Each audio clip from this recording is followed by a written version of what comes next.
We used to thinking very highly of democracy in its birthplace, Athens, and the civilization that gave rise to it. It's almost a byword for democracy. So it may come as a surprise to most that the other great idea of ancient Greece, philosophy, was very skeptical and even concerned about its other creation, democracy. So in today's episode, I'd like to talk a little bit about democracy.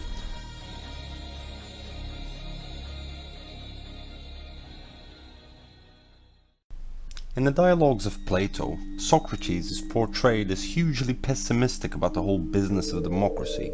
In Book 6 of Plato's The Republic, Plato describes a conversation between Socrates and a man called Adeimantus.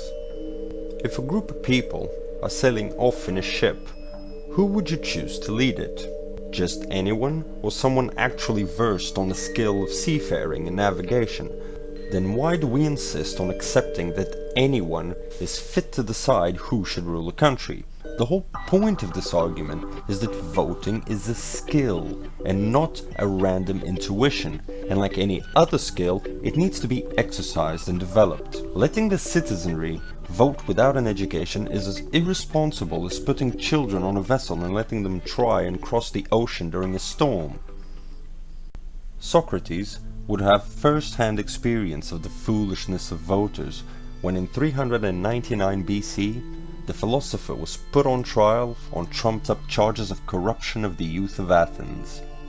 500 of his so-called peers were invited to weigh up the case, and finally, by a narrow margin, decided that he was guilty and he was put to death by hemlock, in a process which was equally tragic for a thinking person as the crucifixion has been for Christians, with the added kicker that only one of those persons were real.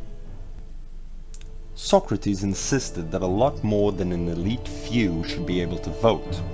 However, he also highlighted that only those who had thought about the problem rationally and deeply should be let anywhere near a vote. We have forgotten the distinction between an intellectual democracy and a democracy by birthright. We have given the vote to all without connecting it to wisdom. This leads to demagoguery, with usually catastrophic military adventures.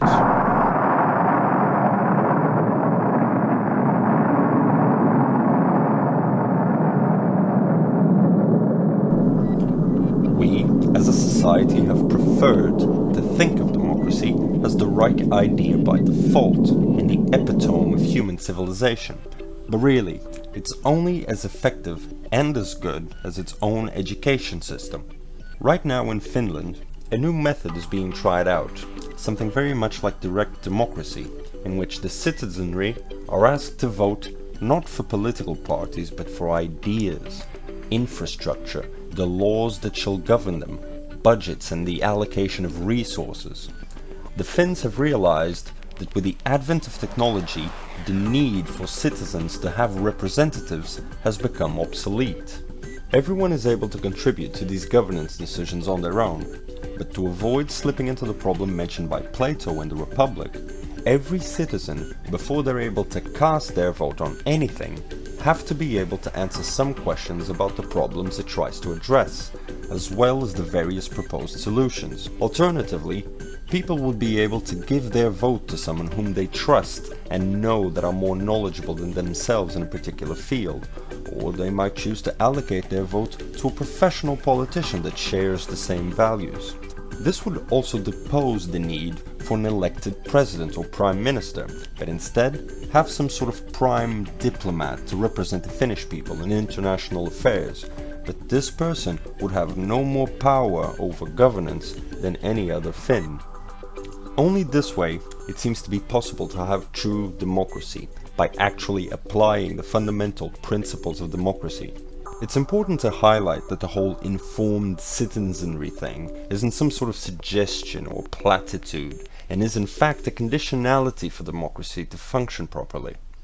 A further suggestion would be that under this new democratic earn your vote, so to speak, the voting age should also be lowered to 16 to give the opportunity for young adults to have their voices heard, if, just like any other adult, he or she proves to be sufficiently knowledgeable about the subject. This method would also help stifle corruption, simply by eliminating the huge chain of middlemen in the current governance architecture, and would seriously diminish the power of media propaganda. This method has plenty of critics, as you'd imagine. One criticism that is often brought up is that people are busy and they don't have the time to get informed. It's very time consuming and regular folk don't want to concern themselves with these matters. Other people reply that that's why we need to change in the first place, because people that don't care are voting by the millions, mostly out of tradition or some tribal sense of belonging and allegiance, and as it stands, these people have no way of allocating their vote for anyone other than a sponsored politician. Social media can already provide ample platform for social debate. Some would say too ample, and I do agree some efforts need to be made to improve upon this platform.